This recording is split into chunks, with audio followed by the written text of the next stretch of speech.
Hare Krishna, ¿cómo están? Bienvenidos a esta clase de Bhagavad Gita. Mi nombre es Devakinandana Das. Como ustedes saben, todos los sábados damos damos charlas acerca de el panorama del Bhagavad Gita. Vamos tomando diferentes secciones de diferentes capítulos y en base a el contenido de cada sección hacemos un pequeño resumen. Entonces así venimos periódicamente desde hace un tiempo con Prabhu Chitrak y anteriormente con otros devotos también. Ahora decidimos ampliar un poco más el programa para que otros oradores también puedan hablar. Entonces vamos a hacer clases de versos. Vamos a dar charlas acerca de versos específicos, teniendo una continuidad con los versos que van durante la semana. Y ya no vamos a hacer más estudios de panoramas de capítulo, por ahora. En base a eso, el texto que me toca dar hoy es el 644, el capítulo 6 del Bhagavad Gita, que se llama Dhyana Yoga, y el texto 44, que es uno de los últimos textos de ese capítulo. Hoy vinimos a reunirnos con otros devotos, somos más o menos 15, estamos en la cumbre en Córdoba, decidimos hacer un picnic y cantar un poco, hicimos un vayan, un kirtan, tomamos un poco de prasad, alimento espiritual, y bueno, y ahora me toca dar la clase, entonces estamos en un parque, quizás haya un poco de ruido de fondo, es por ese motivo, de que estamos en un parque grande, que ahora justo es el horario que vienen un montón de personas. Entonces bien, como ustedes saben, antes de empezar a leer el Bhagavad Gita, decimos unos mantras, como nos enseñó Prabhupada, y luego ya empezamos a leer. La idea es tener la conciencia adecuada para conectarnos con lo que están diciendo las escrituras. Entonces el mantra que vamos a decir, si lo saben, repítanlo, lo voy a decir yo, después lo pueden repetir ustedes. Om Namo Bhagavate Vasudevaya. Om Namo Bhagavate Vasudevaya. Om Namo Bhagavate Vasudevaya. Namah Vishnu Padaya Krishna Prestaya Bhutale Shrimate Bhakti Vedanta Swami Inti Namine Namaste Sarasvaste Deve Gauravani Pracharine Nirvishesha Shunyavadi Paschatyadeya Tarine. Bien, entonces continuando con la lectura de este capítulo, voy a hacer un pequeño resumen, así entendemos lo que vino anteriormente, y luego sí voy a hablar un poco de este verso que, como les dije, es el texto 44 del capítulo 6. Entonces, como ustedes saben, el capítulo 6 presenta otro de los caminos de yoga. Yoga, en el sentido del Bhagavad Gita, significa vincularse con el Supremo, dejar de ser solamente algo independiente, temporal, a nivel de ser, ¿no? Sino que entender que nuestro ser también es parte de un ser absoluto. Entonces, Krishna presentó varios procesos de yoga en los textos anteriores, en los capítulos anteriores. Ya presentó lo que se llama Karma Yoga, que es acción con conciencia de Krishna. La dividió en dos partes, en Sakama Karma Yoga y Nishkama Karma Yoga. En el capítulo 2 presentó Buddhi Yoga, que es el yoga que se practica con la racionalidad, con la inteligencia, cómo nos conectamos con lo absoluto a través de nuestra inteligencia. El Karma Yoga es a través de la acción, que puede ser una acción con un deseo de resultado o una acción que trasciende o desapegada del disfrute del deseo del resultado. Presentó eso, y ahora en el capítulo 6 Krishna va a presentar algo que más en Occidente nosotros conocemos como yoga. Si yo hablo de Karma Yoga, Jnana Yoga, Buddhi Yoga, es medio raro, porque lo que nosotros conocemos por yoga tiene más que ver con el yoga de la meditación o el yoga de los ejercicios, que se llama Astanga Yoga o Hatha Yoga. Entonces Krishna lo va a ampliar a ese concepto, va a hablar un poco de cómo era en la práctica milenaria el yoga, que en este caso, como dice el capítulo, es Dhyana Yoga, y va a ir respondiendo diferentes preguntas que hace Arjuna y también presentando la práctica. Entonces es muy interesante leer lo que pasó anteriormente del texto que vamos a leer hoy para atrás, a fin de entender el contexto y también entender un poco la práctica según el propio Krishna, que aquí se presenta como la suprema personalidad de Dios, lo comenta. Entonces estamos hablando de Dhyana Yoga. El Dhyana Yoga es el yoga de 8 pasos. Krishna lo explica así, Prabhupada también en el final del capítulo 5. El último de esos pasos se llama Samadhi, que es la conexión completa del ser, la identificación completa con el alma, con el ser trascendente al cuerpo, y también la conexión superior con el ser supremo, ¿sí? Esto es bastante más técnico, tiene varios otros niveles de entendimiento. Solo para comentar que la finalidad del yoga, como les digo, de la práctica que sea, es desarrollar nuestra conciencia del Señor Supremo. Bien, entonces previo a este capítulo, a este texto que vamos a leer hoy, Arjuna hizo unas preguntas muy interesantes que se las voy a leer. Es una pregunta que todas las personas que practicamos yoga nos podemos hacer, que practicamos trascendencia, vamos a decirlo así porque el propio Prabhupada lo traduce de esa manera. Entonces Arjuna va a hacer 2 preguntas. En el texto 37 va a preguntar: ¿cuál es el destino del trascendentalista que fracasa? Quien al principio emprende el proceso de la autorrealización con fe, pero que luego desiste debido a una mentalidad mundana y que por ello no logra la perfección del misticismo. Esta pregunta es relevante porque muchos de nosotros podemos estar practicando algún tipo de proceso trascendental, el proceso de conciencia de Krishna o algún otro, con la idea de cada vez estar más avanzados espiritualmente, y con el correr del tiempo quizás no vemos esos resultados rápidamente y por algún motivo desistimos, ¿sí? ¿Qué pasa con esa gente que desiste mismo sin haber alcanzado el resultado? O nuestra fe disminuye, o nos dedicamos menos al proceso, o incluso dejamos el proceso. Entonces, ¿qué pasa con esas personas? Pregunta Arjuna. En el texto 38 va a decir: oh Krishna, el de los poderosos brazos, ¿no es cierto que ese hombre que se encuentra confundido en el sendero de la trascendencia se aleja tanto del éxito espiritual como del material, y que parece como una nube que se disipa sin ninguna posición en ninguna esfera? Entonces es muy interesante porque Arjuna está comparando a estas personas que de alguna manera se alejan del cultivo espiritual, que no logran la perfección en esta misma vida y se alejan, que son como una nube que se disipa. Si nosotros vemos al cielo, por ejemplo, ahora acá está nublado y hay algunas nubes que se están disipando. ¿Qué pasa con esas nubes? Esos componentes que tenía la nube, ese vapor en ese caso, ¿desaparece? ¿Qué pasa, no? ¿Qué pasa con la conciencia de esas personas que dicen que dedicaron toda su inteligencia, su vida, transformaron su entorno, su familia, sus costumbres, sus prácticas, para abocarse, en este caso en la práctica del Dhyana Yoga, que en la antigüedad era una práctica que se hacía renunciando a todo, yendo a un lugar solitario y meditando? ¿Qué pasa en ese caso de una persona que renunció a todo, a la vida completa por un montón de años y no llegó a la perfección, dejó el proceso por algún motivo durante la vida o de repente se murió? ¿Qué pasa con esas personas?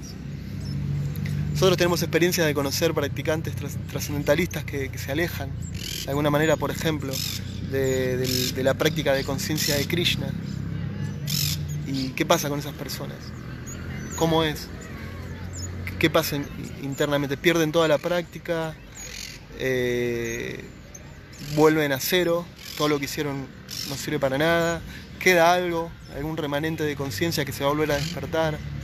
O una persona que está practicando bien pero de repente muere, no llegó internamente a ese grado de realización que las escrituras hablan, de percibir el Brahman o la energía suprema o el propio ser diferente del cuerpo, o incluso percibir, como dice Prabhupada, a la suprema personalidad de Dios cara a cara. Entonces, bueno, ¿qué pasa con eso? Es una pregunta muy interesante que hace Arjuna, y Krishna va a responderla desde un lugar muy interesante. Prabhupada lo va a ampliar bastante y ahí vamos a llegar al texto que estamos leyendo hoy. Krishna va a decir que hay dos tipos de trascendentalistas, unos de corta práctica y unos de una práctica de más tiempo, más larga, más duradera. Entonces, que ambas personas tienen diferentes destinos de acuerdo a la duración de su práctica y a la sinceridad de su práctica. Entonces Krishna dice que las personas de corta práctica, que de alguna manera no llegan a terminar el proceso y mueren en esta vida sin haber alcanzado el objetivo del yoga, esas personas, dice así, se los leo para... dice, el yogi, después de muchísimos años de disfrute en los planetas de las entidades vivientes piadosas, el yogi que fracasa nace en una familia de personas virtuosas o en una familia de la rica aristocracia. Entonces las personas, los yogis, los trascendentalistas que no llegamos o no llegan de alguna manera en esta vida a un desarrollo amplio de su espiritualidad, en la próxima vida, según dice el Bhagavad Gita, van a planetas donde viven entidades vivientes piadosas. Nosotros sabemos que en la cosmología védica existen infinidad de planetas donde hay diferentes tipos de conciencia. Este que estamos nosotros ahora, en la época en la que estamos, no es el mejor planeta, digamos, a nivel de conciencia, y lo podemos, digamos, de alguna manera ver en nuestro entorno. Pero sí hay planetas que sí tienen mejores conciencias, donde el grado de disfrute se obtiene de otra manera, donde la espiritualidad tiene más énfasis, la religiosidad tiene más énfasis, y no es el caso de este planeta. Entonces las personas que de alguna manera abandonan el cuerpo en ese momento, con ese grado de conciencia todavía no del todo desarrollada, Krishna dice que van a esos planetas, disfrutan mucho tiempo allá como resultado de sus actividades piadosas, y luego vuelven a nacer en el mundo material. Pueden nacer en familias de personas religiosas o en familias de personas con un buen pasar material, económico. Ambas situaciones son para que esas personas que están naciendo de nuevo puedan continuar su práctica espiritual. Entonces, si alguien tiene la suerte de nacer con facilidades materiales, digamos, sin necesidades, con las necesidades cubiertas, las necesidades básicas por lo menos cubiertas, de alguna manera puede dedicarse, despreocuparse más, tener menos preocupación en obtener esas cosas y entregarse más a un proceso espiritual. Entonces, cualquier persona que nace en una situación material muy positiva a nivel económico, o de una familia que se dedica al cultivo de la religiosidad, se entiende que es una persona que tiene un buen nacimiento, ¿sí? Un buen nacimiento consecuente con la práctica de la espiritualidad. Obviamente que nazca en un tipo de nacimiento determinado no determina la dedicación o la entrega de las personas al cultivo de la trascendencia, ¿sí? Eso depende de cada uno, más allá de la situación material en la que esté. Uno decide qué dedicación le va a dar a su cultivo espiritual. Bueno, el texto 34 dice, el 43, o si ha fracasado después de una larga práctica de yoga, nace en una familia de trascendentalistas que es seguro que tienen una gran sabiduría. Claro que semejante nacimiento es raro en este mundo. Entonces, si alguien fracasa, según dice el Bhagavad Gita acá, luego de una práctica larga, dedicada, sincera, profunda, y no consigue obtener el resultado máximo de la trascendencia, entonces vuelve a nacer, pero en una familia de trascendentalistas, de personas que se dedican a la trascendencia y las cuales desde el mismo comienzo de su vida lo pueden ayudar a trascender, a cultivar la trascendencia del mundo material, a cultivar conocimiento espiritual. Más esos nacimientos, dice Krishna, esos nacimientos son raros en este mundo. Entonces luego ya venimos al texto de hoy, que tiene que ver con esto que hablamos. Lo voy a leer y también voy a leer el significado de Prabhupada de este texto. Lo voy a leer en sánscrito, luego vamos a la traducción y el significado de Prabhupada. Entonces estamos leyendo el texto 644. Purva siena tenaiva hriyate hi avashopiha shigyasurapi yogasya sapta brahma tivartate. Entonces, traducción: en virtud de la conciencia divina de su vida anterior, él se siente atraído automáticamente a los principios yógicos, aún sin buscarlos. Se refiere, como dijimos, a los trascendentalistas, ¿sí?, de larga práctica. Ese trascendentalista indagador siempre está por encima de los principios rituales de las escrituras. Entonces, significados, escrito por Srila Prabhupada: los yogis adelantados no están muy atraídos a los rituales de las escrituras, pero de un modo automático se sienten atraídos a los principios del yoga, los cuales pueden elevarlos al estado de plena conciencia de Krishna, la máxima perfección del yoga. En el Srimad Bhagavatam 3.33.7, esa indiferencia hacia los rituales védicos por parte de los trascendentalistas adelantados se explica de la siguiente manera: oh mi Señor, las personas que cantan los santos nombres de su señoría están sumamente adelantados en la vida espiritual, incluso si han nacido en familias de comeperros. Esos cantores han ejecutado sin duda toda clase de austeridades y sacrificios, se han bañado en todos los lugares sagrados y han concluido todos los estudios de las escrituras. Un ejemplo famoso de esto lo presentó el señor Chaitanya, quien aceptó a Haridas Thakur como uno de sus discípulos más importantes. Aunque Thakur Haridas había nacido en una familia musulmana, el señor Chaitanya lo elevó a la posición de Namacharya, debido a su rígida observancia de los principios de cantar diariamente 300.000 nombres del Señor. Hare Krishna, Krishna Krishna, Hare Hare, Hare Rama, Rama Rama, Hare Hare. Y como él cantaba el santo nombre del Señor constantemente, se sobreentiende que en su vida anterior debe haber pasado por todos los métodos rituales de los Vedas, conocidos como Shabda Brahma. Por consiguiente, a menos que uno se purifique, no puede adoptar el principio de cultivo de conciencia de Krishna y ni dedicarse al canto del santo nombre del Señor, Hare Krishna. Bien, entonces voy a leer de nuevo la traducción.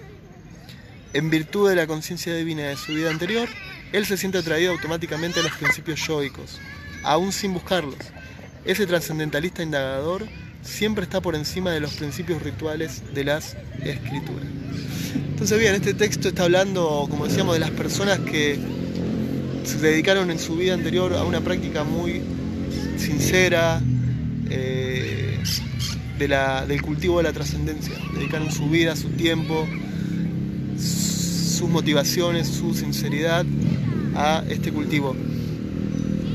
Entonces dice que automáticamente se sienten atraídos al canto del Mahamantra Hare Krishna o a continuar su práctica de la trascendencia, y tampoco le dan mucha importancia a los rituales religiosos. O sea, acá, como se presentan los temas, puede parecer un poco, ¿cómo se dice?, que le está dando más importancia a una cosa sobre la otra. Por ejemplo, le está dando más importancia a está como disminuyendo el valor de los rituales religiosos y está poniendo sobre énfasis en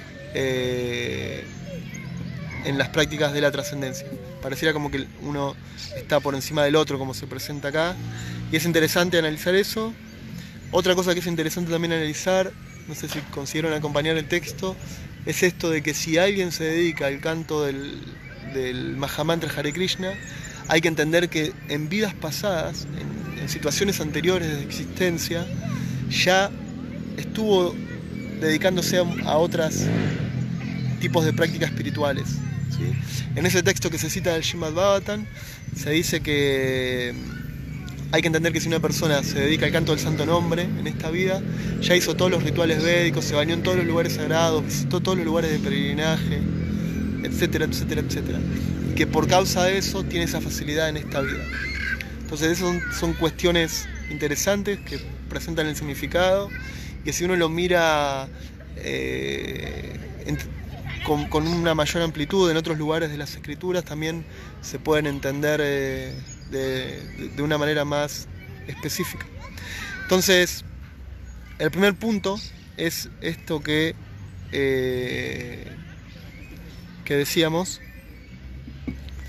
Si alguien está cantando, si nosotros tenemos que entender así, que la trascendencia está por encima de todos los rituales religiosos. O sea, una persona avanzada espiritualmente, podríamos decir, no se interesa por los rituales religiosos. Entonces ahí tenemos que tratar de entender qué son rituales religiosos, a qué se refiere cuando dice rituales religiosos. Según el contexto védico, en las diferentes prácticas para que el alma pueda, o el ser pueda ir evolucionando, hay una primera etapa que se llama Karma Kanda. El Karma Kanda tiene el objetivo de que la persona que carece de fe en algo superior gradualmente vaya desarrollando esa fe por la aceptación de principios superiores o por la aceptación de seres inclusive superiores como semidioses, etc. Entonces en las prácticas de Karma Kanda, como se explican los Vedas, se le ofrecen al ser humano diferentes prácticas para que pueda evolucionar materialmente. Entonces las personas con un interés enfocado en el desarrollo material, esto es, desenvolvimiento económico, disfrute material, siguen estas reglas y regulaciones a fin de obtener el resultado que los Vedas proponen y efectivamente obtienen ese resultado. ¿Por qué? Según se explica los Vedas, ¿sí? Diferentes prácticas específicas con diferentes momentos, diferentes situaciones, a diferentes semidioses traen diferentes resultados. Entonces las personas empiezan a ver esto y en base a eso comienzan a tener cada vez más fe en que puede haber algo superior. Entonces gradualmente, por la práctica de los rituales religiosos, que son innumerables, y hay prácticamente rituales religiosos para todos los tipos de personas, para todos los diferentes tipos de mentalidades. Entonces en base a esos rituales religiosos, gradualmente las personas van evolucionando en conciencia. Esto es muy gradual, es vida tras vida tras vida que vamos evolucionando por practicar eso.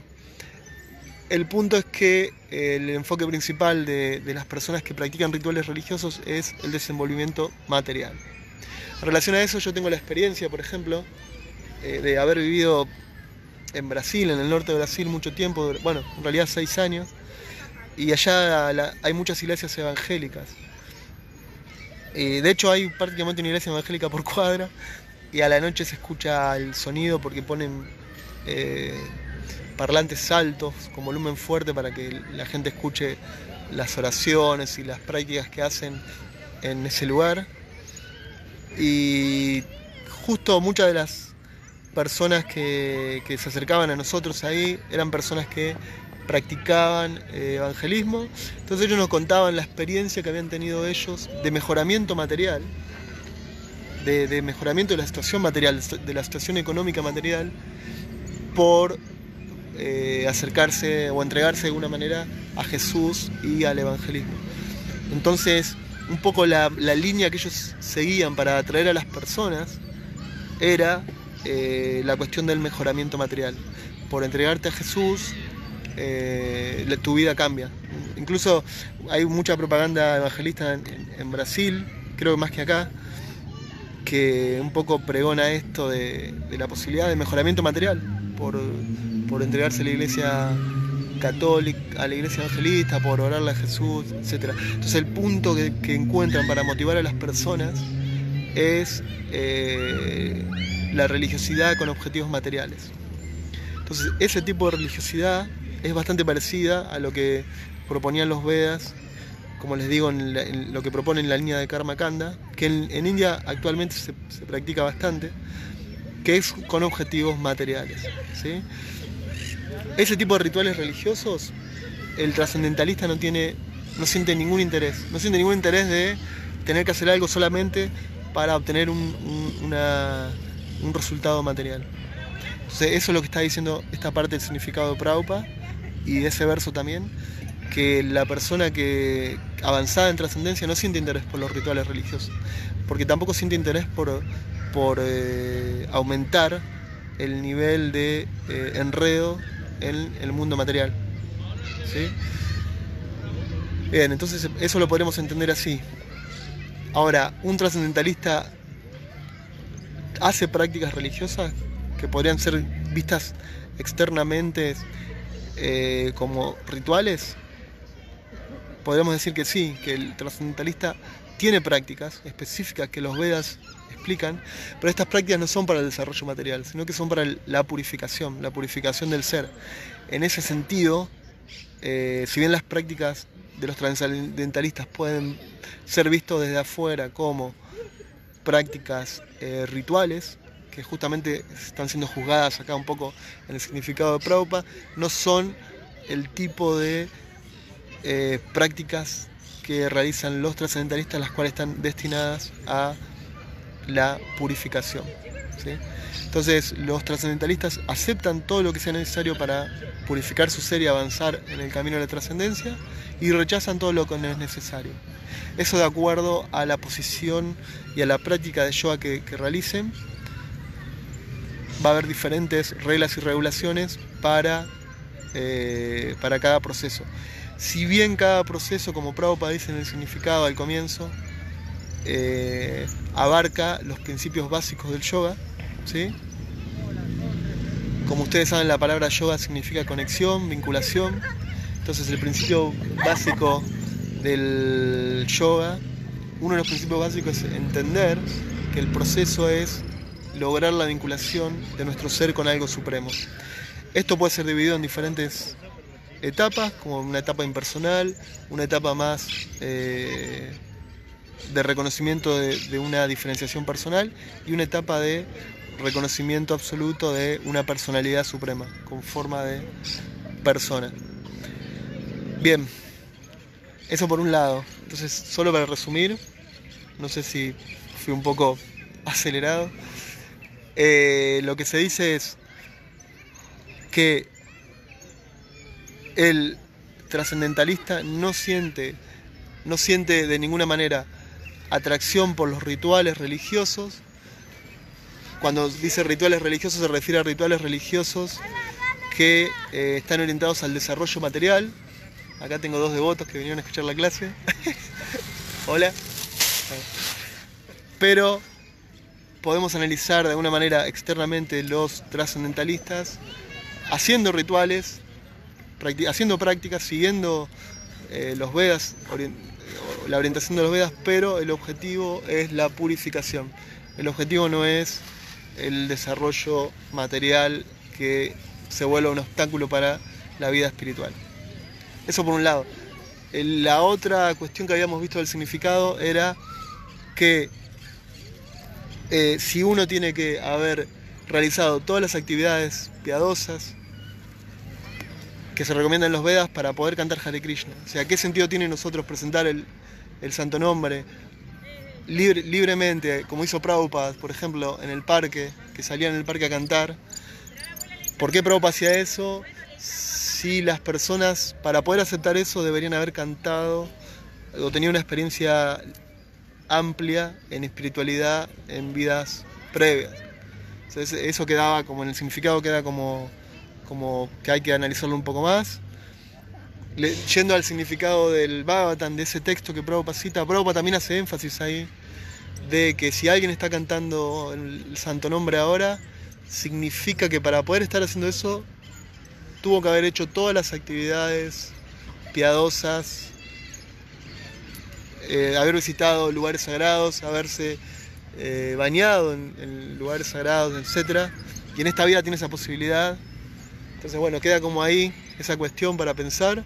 Una vez estaba Prabhupada dando una clase y entonces uno de los discípulos le preguntó esto en relación a ese texto específicamente, y cómo puede ser que se tiene que entender que nosotros en vidas pasadas cantamos, hicimos todas actividades religiosas, somos avanzados espiritualmente. Entonces Prabhupada dice que se quedó así mirándolos a todos y dijo: acá entre nosotros hay grandes yogis, entre nosotros también hay grandes gyanis, astangis, grandes renunciantes en vidas pasadas, y otros simplemente son afortunados. Entonces, el principio de aceptar una práctica trascendental si nosotros venimos de situaciones anteriores habiendo hecho esa práctica, seguramente vamos a tener más facilidad en esta vida porque nuestra conciencia va a continuar desde el punto en que dejamos. Pero más allá de eso requiere de nuestra participación en la aceptación del proceso y en la entrega, en la sinceridad. Entonces puede ser que una persona sea avanzado espiritualmente de vidas pasadas o que esté comenzando su práctica, pero en ambos casos la continuidad, el inicio del proceso tiene que ver con la entrega de la persona tenga al proceso. Entonces se dice que el Santo Nombre tiene la posibilidad de purificar completamente el ser de la persona que lo está cantando. Con cantar una sola vez un nombre de Krishna, el propio Prabhupada dice eso en el significado, uno se purifica de todas las reacciones pecaminosas o purifica gran cantidad de reacciones pecaminosas, pero todo esto tiene que ver con la sinceridad, con la entrega y con la manera en que uno tome el camino de la trascendencia. Entonces, analizando un poco ese tema, podríamos pensar así: tenemos la oportunidad de acercar a las personas a la conciencia de Krishna, al canto en santo nombre que tan bien se habla, ¿no? Que tantas glorificaciones tiene, pero ¿cómo hacemos para que las personas acepten este proceso del canto del Mahamantra de Hare Krishna? Parece algo muy simple, ¿no? Es agarrar y cantar un mantra y listo. Mi experiencia con mi familia, por ejemplo, no tuve éxito predicando, hablándole de la conciencia de Krishna, presentándole los principios filosóficos, etc. Tuve muy poco éxito con mi familia. Sí me ha tocado de hablarle a otras personas y que de alguna manera comenzaron el proceso, pero bueno, tenemos que entender de que nosotros podemos presentar todo, tender puentes con las personas, pero respetar la libertad de esas personas. Recuerdo una vez un discípulo de Prabhupada que estaba hablando que incluso con nuestros hijos, para las personas que ya somos conscientes de Krishna, tenemos que tener la bondad en el corazón de respetar su libertad. Le presentamos todo en conciencia de Krishna, los ayudamos a avanzar, los ayudamos a aceptar, pero ellos tienen la libertad de hacer o no el recorrido espiritual que, en este caso, que Prabhupada trajo, ¿no? Entonces, es así con todo. Nosotros vamos a hacer Harinam, cantamos, hablamos de la filosofía abiertamente, damos clases, etcétera, pero tenemos que respetar la libertad de los otros. Entendemos de que la persona, por el simple hecho de escuchar una vez el Mahamantra Hare Krishna, ya inicia su proceso de cultivo espiritual, según dice el señor Chaitanya. Pero eso no significa que iniciar se va a entregar completamente ahora, hacer todo perfecto y volverse un devoto puro, porque ni siquiera en nuestra propia vida vemos que el proceso es así, sino que el proceso es algo que requiere de mucha atención, de mucha... es un proceso que requiere de sinceridad, ¿qué más? De compañía, de cultivo, de estudio, etcétera, ¿sí? Y sobre todo, como hablamos hoy con mis colegas Hare Krishna que tengo acá al lado, poder estar cerca de devotos y de personas avanzadas en el cultivo de conciencia de Krishna, en el cultivo de espiritualidad, nos va a ayudar a que nuestro corazón se sienta más confiado en este camino, ¿sí? Entonces, resumiendo un poco, Krishna está hablando de cuál es el resultado de los trascendentalistas de larga duración. Dice que ellos vuelven a nacer en familias de trascendentalistas y naturalmente se sienten inclinados a seguir la práctica de la trascendencia y no la práctica de los rituales religiosos para la obtención de beneficios materiales, ¿sí? Nosotros vemos en nuestra propia práctica contemporánea que muchos Hare Krishna nos entregamos al proceso y perdemos el interés también por el desarrollo económico, a veces por falta de una buena interpretación de la filosofía, pero perdemos el interés por las cosas materiales, ¿sí? Prabhupada nos enseñó que todo puede ser usado para Krishna La fortuna puede ser usada para Krishna, el celular puede ser usado para Krishna, él utilizaba un dictáfono para hacer los libros. Todo puede ser usado para Krishna, requiere de nuestra capacidad para poder utilizar las cosas sin que nos afecten de manera alguna nuestra conciencia, o sea, que nos hagan de alguna manera parar nuestro proceso. Entonces el trascendentalista se siente alejado de las prácticas religiosas para obtención de beneficios materiales, pero eso no significa que un practicante Hare Krishna no quiera trabajar o no quiera dedicarse al cultivo económico, por ejemplo, para mantener a su familia o para ayudar a un maestro espiritual en una misión o para otro tipo de cosas, ¿sí? Entonces hoy, como es el Día del Trabajador, podemos decir que lo que dice Krishna acá, que el yoga es el arte de todo trabajo. Entonces, nuestro trabajo va a ser realizado de manera completa cuando podamos vincularlo con la trascendencia. Para eso, Prabhupada en este texto dice que la manera de vincular nuestra conciencia con la trascendencia, él le está recomendando lo mismo que recomendaron los maestros espirituales de él, y así para atrás, es el canto del santo nombre Hare Krishna, el canto del Mahamantra Hare Krishna.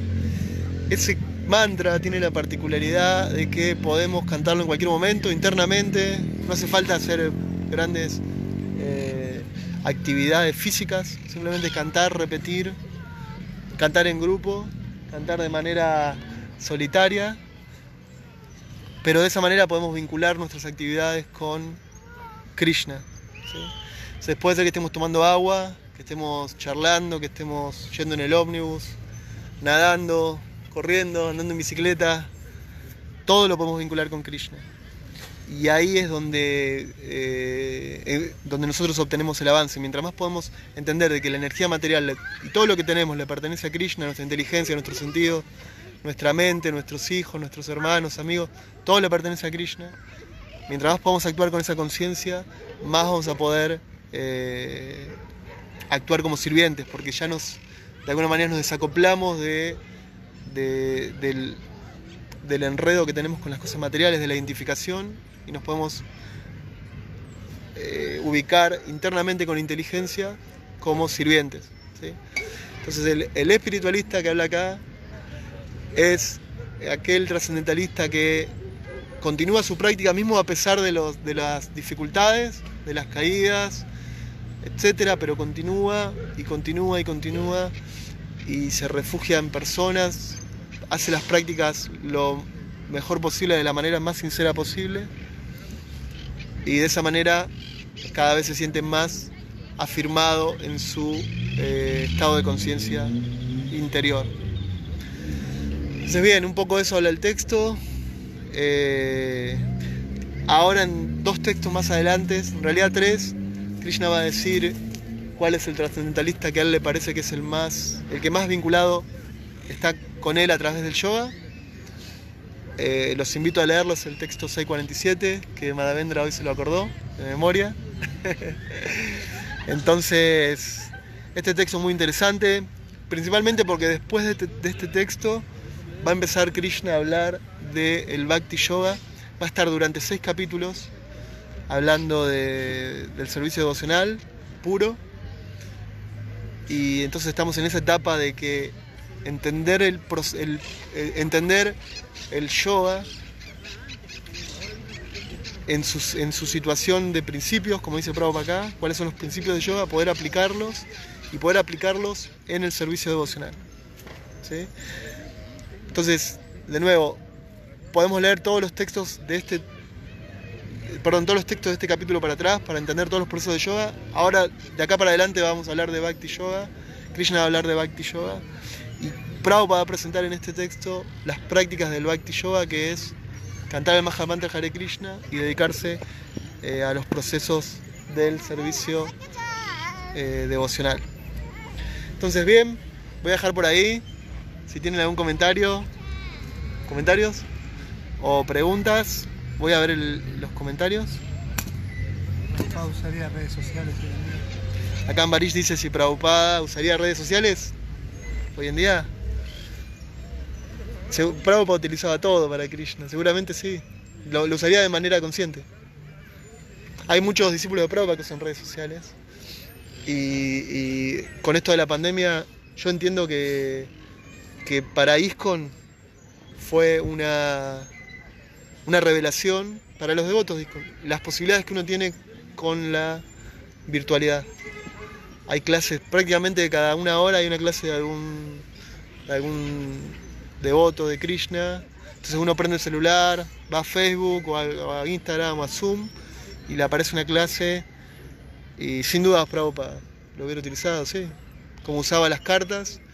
Recordemos que Prabhupada armó un movimiento entero, esto lo dijo hace poco un discípulo de Prabhupada. Prabhupada mantuvo un movimiento entero mundial con cartas. O sea, mandando cartas escritas, construyó y creó un movimiento mundial. Entonces, si tuviera acceso a todo esto, sería... O sea, seguramente son facilidades, como dijo una vez Bhaktivinoda Swami, son arreglos de Krishna para que nosotros podamos acercarnos más a las personas. Y no solamente en un edificio específico, sino que, como hoy hablaba Gaurajivana, usando la media, ¿cómo se dice? Las comunicaciones, los videos, la música, el arte para predicar. Entonces sí, yo creo que sí, sin duda. De hecho, lo estamos usando en nombre de Prabhupada. No sé si... Estamos en redes sociales, no seguimos Prabhupada. No, las redes sociales son una de las herramientas que tenemos para, como ahora, ¿no? Para estudiar, practicar conciencia de Krishna. A ver si hay algún comentario. Todos. Hola, hola, hola. Hare Krishna a todos.